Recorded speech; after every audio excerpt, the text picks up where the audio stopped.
सम्मान जिन्होंने इस राज्य को अलग किया हो, चाहे इस देश को अलग किया हो, जिन्होंने हंसते हुए अपने प्राणों का बलिदान दिया है, उनके लिए सम्मान।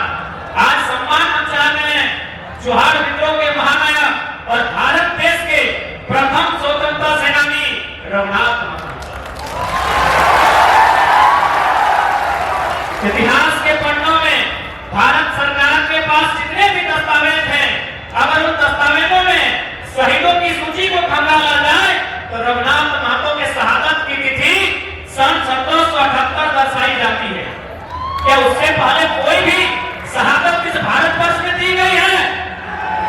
क्या उससे पहले कोई भी शहादत इस भारत की माटी में दी गई है? इसीलिए हम सबसे पहली मांग आज की सभा को देश उस महापुरुष का सम्मान जिसने भारतवर्ष में सबसे पहले शहादत देने का काम किया। आज समय समय पर लोग उनके जीवन काल, उनके संघर्ष पर सवाल खड़े करते हैं, जो कि दुर्भाग्य का विषय है। एक शहीद जो समूचे देश का होता है, लेकिन आज लोगों की इतनी ओछी मानसिक राजनीति या मानसिकता क्या एक शहीद पर सवाल किया जाता है, जो कि बहुत ही दुर्भाग्य का विषय है। इसलिए आज की जनसभा का उद्देश्य है उन शहीदों को सम्मान देना जिन्होंने हंसते हुए राज्य के लिए, देश के लिए बलिदान किया। दूसरा विषय है पहचान। आज मेरे अनुसार दूसरा विषय है पहचान का। पहचान जो लोग आज यहाँ जुड़े हैं, कुर्मी कम्युनिटी, जिनका इस राज्य के बनने में आज अगर गिनती करें तो कोल्हान से लेकर कोलांचल तक जितने भी सड़कें मिलेंगी, सड़कें चौक चौराहे मिलेंगे, हमारे पूर्वजों की मूर्तियां मिलेंगी जिन्होंने शहादत देकर इस राज्य का निर्माण किया। इसलिए आज हमारी लड़ाई हमारी पहचान के लिए है कि हमने देश को भी दिया है। जब देश का सवाल हुआ, हमने देश को दिया। रघुनाथ महतो, भूली महतो, चंपू महतो, न जाने कितने लोग हुए जिन्होंने देश के लिए शहादत दिया। हमने देश को भी दिया। आज जब राज की जरूरत पड़ी, हमने निर्मल सुनील शक्ति सूदन के रूप में इस राज को भी दिया।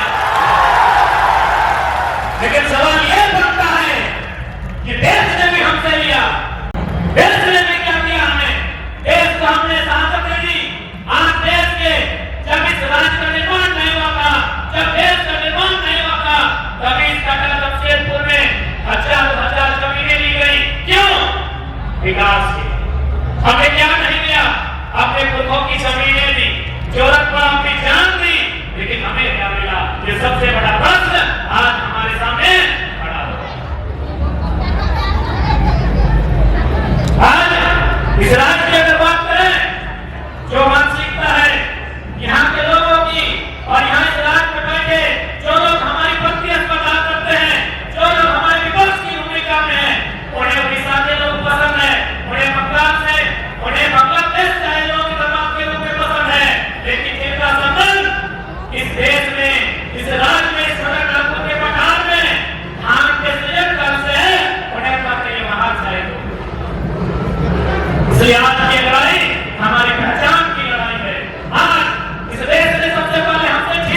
और यदि आपको लग रहा है कि केवल ऐसा संभव नहीं है, हमारी तो संख्या लाखों में है, करोड़ों में है, तो सबसे पहला उदाहरण ले लीजिए। हमको हिंदी में बात करना पड़ रहा है कि भाषा कहाँ। यदि आपको लग रहा है कि नहीं बाबू तुम्हारी उम्र बहुत कम है, तुम हमें डरा रहे हो, हमें क्या हो सकता है, कैसे हम लोग रिफ्यूजी बन जाएंगे, ये गांव हमारा पूरा कटाकट क्षेत्र के ज्यादा नाम हमारे धनबाद बोकारो दिशा में हमारे लोग हैं, तो हम शरणार्थी कैसे बनेंगे, हम तो लाखों करोड़ों की संख्या में है। तो सबसे पहला उदाहरण एक कुर्मी को बेटा को घुमाने में नहीं, हिंदी में बात करना पड़ रहा है समझाने में। कहाँ है आपकी मातृभाषा, कहाँ है आपकी मातृभाषा? इसलिए आपको समझना होगा किसी बात को कि हम कैसे शरणार्थी होंगे, कैसे हमारी पहचान छीनी है, उस पहचान के साथ साथ अपने अधिकार को हम कैसे पा सकते हैं। हमारी बात को पूरा पूरा नहीं समझ रहे हैं, आप तो दाढ़ी बोलते हैं, हम लोग कुर्बानी बोलते हैं, लेकिन क्यों? इसी कारण कि लोगों ने बड़ी चालाकी के साथ, जिन लोगों ने सरकार को चलाया, चाहे दिल्ली में बैठकर, चाहे राजधानी रांची में बैठकर, उन्होंने बड़ी चालाकी के साथ हमें ही नष्ट करने का प्रयास किया। अब ये भी सवाल है कि भाई हम ही क्यों मिले हमको, और भी तो लोग हैं इस देश में, इस राज्य में बहुत सारे लोग हैं, गोंड है, भील है, संथाल है, मुंडा है, राम है, लोरा है, न जाने कितने समुदाय के लोग रहते हैं, 6,000 7,000 लोग रहते हैं। तो छोटा नागपुर के पठार में दिल्ली में बैठे लोगों को हमसे दुश्मनी क्यों थी? हमने बार बार कहा आप जहां से अगर आप धनबाद से चलिएगा तो रास्ते में लगना, तो उड़ीसा केवल अपनी जमीन में पार हो जाएगी। यानी कोई भी चाहे विदेश का आदमी आए, चाहे छोटा नागपुर पठार के अलावा बाहर के लोग आए, क्या वे लोग हवा में घर बना सकते हैं? अपने योजना, परियोजना, अपनी कंपनी, अपनी फैक्ट्री, क्या वे लोग हवा में लगा सकते हैं? नहीं, उन्हें जमीन चाहिए। जमीन किसकी है? हमारी है। जमीनें किसकी है? हमारी है। इसीलिए सबसे पहले केंद्र सरकार ने जो समय और आज भी पूंजीपतियों की सरकारें हैं, उन्होंने कहा कि हमें सुविधा कैसे हो। यदि हम जमशेदपुर सरायकेला में कोई फैक्ट्री लगाएंगे, धनबाद बोकारो रांची में अगर जमीन का अधिग्रहण करेंगे, तो सुविधा कैसे होगी? इनके पास जमीनें ज्यादा है। तो आप देख सकते हैं विशेषकर कोयलेरी बेल्ट में, औद्योगिक क्षेत्रों में लगभग 60-70% जमीनें हमारी थी। इसलिए 1950 में बिना किसी नोटिफिकेशन के हमें जो समय की सूची थी, हमें बड़ी साजिश, चालाकी, षड्यंत्र के तहत बाहर कर। आज भी हमारे पढ़ने वाले नौजवानों को, हमारे माताओं बहनों को, हमारे समाज के मैक्सिमम लोगों को जानकारी तक नहीं कि हमारे साथ ये साजिश क्यों रची। इसलिए आज एक जन चेतना की आवश्यकता है, जो चेतना धीरे धीरे जागरूक हो रही है हम सभी के बीच। आज हम सबों के बीच एकजुटता की आवश्यकता है, जो एकजुटता हम देख पा रहे हैं, इस एकजुटता को आखिरी मुकाम तक जब तक हमारी पहचान और सम्मान न मिल जाए, इसे कायम रखना। क्योंकि इस बात को मानना होगा, हम लोग बहुत ही सरल लोग थे, भोले भाले लोग, खेती के माध्यम से धान लगाकर अपना जीवन यापन करने वाले लोग, बहुत सरल लोग थे। हमने लोगों की चालाकी को कभी समझा नहीं। आज उसी चालाकी का परिणाम कि हम लोग हास्य थे। मैं कुछ बिंदुओं को समझा रहा हूँ, और बिंदुओं से आपको आभास होगा कि किस प्रकार हमें निवेश करने का प्रयास किया गया। सबसे पहले बात करते हैं इतिहास की। यहाँ सभी पढ़े लिखे नौजवान हैं, पढ़ी लिखी माताएं आई हैं, सबको जानकारी है। हम जैसे इतिहास पढ़ते हैं, हमारे सामने चैप्टर्स आते हैं पाषाण काल, उसको 3 भागों में बांटा जाता है, पूरा पाषाण काल, मध्य पाषाण काल, लौह पाषाण काल। जैसे ही पाषाण काल खत्म होता है, ताम्र पाषाण में आते हैं, कांस्य युग में आते हैं, मोहनजोदड़ो हड़प्पा में आते हैं, वैदिक काल, उत्तर वैदिक काल में आते हैं, महाजनपद काल होते हुए, गुप्त वंश होते हुए, हम लोग मुगल को पार करते हुए अंग्रेजों के काल तक आते हैं ना। ये तो हम इतिहास पढ़ते हैं ना, बड़ा है। लेकिन बताइए कहीं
एक राजा का नाम होता है, कहा जाता है कि उस राजा ने, मैं नाम इसलिए नहीं लूंगा क्योंकि लोग जाति धर्म से जोड़ देंगे, उसके बारे में कहा जाता है कि उस राजा ने भारत में जब आक्रमण किया था तो तोप के गोले से आक्रमण किया था, तोप के साथ।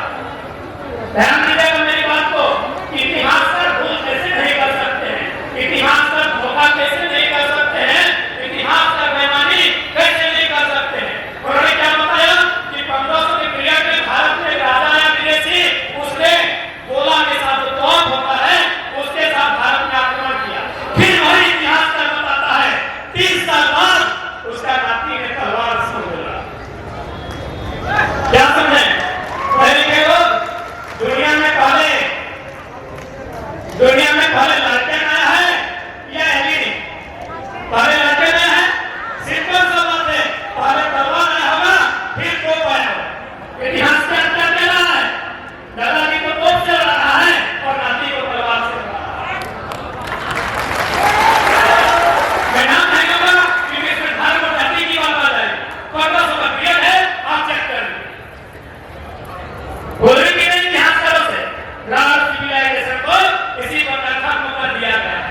इसलिए नई पीढ़ी उन्हें गर्व करना होगा, उन्हें अपने इतिहास से जानकारी एकत्रित करनी होगी और उन्हें गर्व करना होगा। हमारे पास जानकारी का अभाव है, आज जानकारी का अभाव है, इसलिए आज हम कभी पश्चिमी सभ्यता को, कभी भारत देश की अन्य सभ्यता को हम अपने घरों में स्थापित करते हैं। और सबसे बड़ा उदाहरण जानकारी और शिक्षा का सबसे बड़ा उदाहरण इधर तक होते हैं, हम आपके बीच बनाते हैं। यहाँ इस मंच में हमारे बड़ा आदरणीय कई पूर्व सांसद बैठे हैं, पूर्व मंत्री बैठे हैं, पूर्व विधायक बैठे हैं, समितिगत बैठे हैं। हम आपके दूसरे आयु में आधा है, लेकिन अपने शिक्षा के दम पर चर्चे में बैठे। इसलिए जितने भी नौजवान, क्योंकि मैं नौजवान हूँ तो मैं आने वाले भविष्य, आने वाली पीढ़ी को संदेश कि आपको अपना इतिहास को समझना होगा कि क्यों साजिश के तहत हमें दिखाया गया। इतिहास को बात समझते होंगे कि किस प्रकार इतिहास में छल कपट किया है। अब बात करते हैं भूगोल। इतिहास के बारे में कहते हैं भूगोल कहता है ना, ज्योग्राफी, भूगोल यानी जमीन का टुकड़ा। बात करते हैं छोटे नाम को झारखंड की बात करते हैं। इनका खत्म आज क्योंकि अभिभावक स्वरूप हमारे अजीत प्रसाद महतो जी भी आए हैं, तो इसलिए मैं भारत सामने रखता हूं भूगोल का कि हमारी तो बात थी इतिहास। तो आप जो टीवी में देखते हैं सिनेमा में, वो कहां से आता है, उन्हीं किताब में लिखी बातों को दिखाया जाता है। जो भी आप फिल्म में देखते हैं, टीवी सीरियल में देखते हैं, वो किताब में इतिहास में लिखी बातें हैं। तो हमारा इतिहास किसी ने लिखा ही नहीं तो कैसे दिखाया जाएगा। हमारा इतिहास हमारे लोगों के बीच है, जिनका बाल बना है, 1480, 85, 100 साल पार कर चुके हैं, उनके पास हमारा इतिहास है।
उषा मार्टिन है, टाटा है, टिस्को है, स्टील है, बल्लभ है, आपके लोग वर्कर ग्रेड में,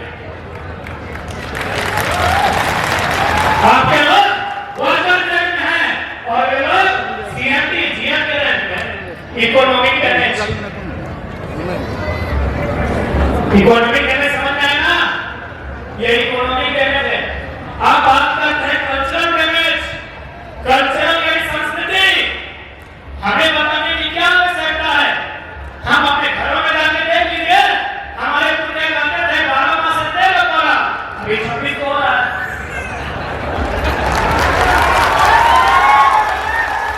कल्चरल डैमेज, कल्चर यानी संस्कृति, संस्कृति यानी खान पान रहन सहन, और यही कल्चर आपका महत्वपूर्ण होगा। आप तो लड़ाई कर रहे हैं अपने आप को सूचीबद्ध करने की, आपका कल्चरल आइडेंटिटी आपको मजबूती के साथ आपकी मेल देना चाहिए, आपको मजबूती के साथ आपकी सूची की लड़ाई में, आपकी पहचान की लड़ाई में आपका बचाव करें। सांस्कृतिक डैमेज हुआ है ना? मानवशील अच्छा है, समझिएगा। रजोड़ी में पीठा भगवान जाके देखिए अभी क्या क्या लेके आते हैं। कल्चरल, अब बताइए एक इंसान को मारने के लिए कहां से आपको डैमेज किया गया? Historical, geographical, cultural, political, economical, उसके बाद भी यदि हम जिंदा हैं बस वही कहेंगे राज सभ्यता राज माटी के राज में इसलिए इतना डैमेज होने के बाद भी अरे दूसरा आदमी होता इस दुनिया में उसका नाता कट जाता। इतना डैमेज होने के बाद भी यदि आज हम लोग जिंदा हैं तो भैया वही जो इतिहास में नहीं लिखा है, हम राज लोग हैं इसीलिए जिंदा है।